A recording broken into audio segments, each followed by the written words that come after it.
കൊണ്ടാട്ടം. Chicken വെച്ചിട്ടുള്ള കൊണ്ടാട്ടമാണോ എന്ന് ചോദിച്ചാൽ 100% ചിക്കൻ വെച്ചിട്ടുള്ള കൊണ്ടാട്ടമല്ല. പിന്നെന്താന്നറിയോ? ഞാനേ ബീഫാണെന്ന് സ്വയം അഹങ്കരിക്കുന്ന ഒരു സാധനമില്ലേ? ഏത് നമ്മുടെ സോയ. ആ ഒരു സോയ വെച്ചിട്ടുള്ള കൊണ്ടാട്ടാട്ടോ ഞാനിപ്പോൾ ഉണ്ടാക്കാൻ പോണത്. അപ്പോൾ അതിന് ആദ്യം തന്നെ ഉണ്ടല്ലോ കുറച്ചധികം വെള്ളം ഉപ്പിട്ട് ചൂടാക്കിയിട്ട് അതിൻ്റെ അകത്തേക്ക് ഒരു 2 കപ്പോളം സോയയും കൂടെ ചേർത്തിട്ട് ഒരു 5-6 മിനിറ്റ് നന്നായിട്ട് ഇത് അങ്ങോട്ട് വെട്ടി തിളപ്പിച്ചെടുക്കണം. എന്നിട്ട് അതിൽ നിന്ന് അങ്ങോട്ട് കഴുകി വാരി ഊറ്റി പിഴിഞ്ഞ് അങ്ങോട്ട് സോയ വെക്കണം കേട്ടാ. നമ്മളുടെ ഈ ഒരു സോയ ചങ്ക്സ് അത്യാവശ്യം വലിയ സൈസ് ആണെങ്കിൽ മാത്രം ഇതേപോലെ തന്നെ കട്ടും ചെയ്തെടുത്തോളൂ കേട്ടോ.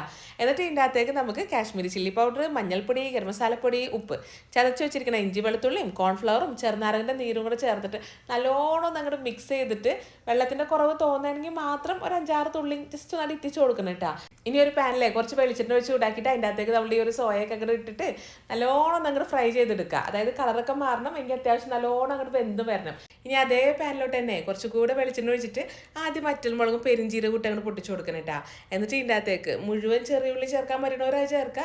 ഇനി എന്നെ പോലെ മടിച്ചുകളൊക്കെ ഉണ്ടെങ്കിൽ ചെറിയുള്ളി സവാളയും കൂടെ മിക്സ് ചെയ്ത് അങ്ങോട്ട് ചേർത്തോ. എന്നിട്ട് ഇതിൻ്റെ അകത്തേക്ക് ചതച്ച് വെച്ചിരിക്കണം ഇഞ്ചി വെളുത്തുള്ളിയും ചേർത്തിട്ട് ഒന്നും കൂടെ നേരം മിക്സ് ചെയ്തെടുക്കുക. ഇനി പൊടികളായിട്ട് കാശ്മീരി ചില്ലി പൗഡറും മഞ്ഞളുടെ പൊടിയാട്ടോ ചേർക്കണേ. അതിൻ്റെ പുറകെ തന്നെ ടൊമാറ്റോ സോസ് ഇല്ലേ അതുകൊണ്ട് ചേർക്കുന്നുണ്ട്.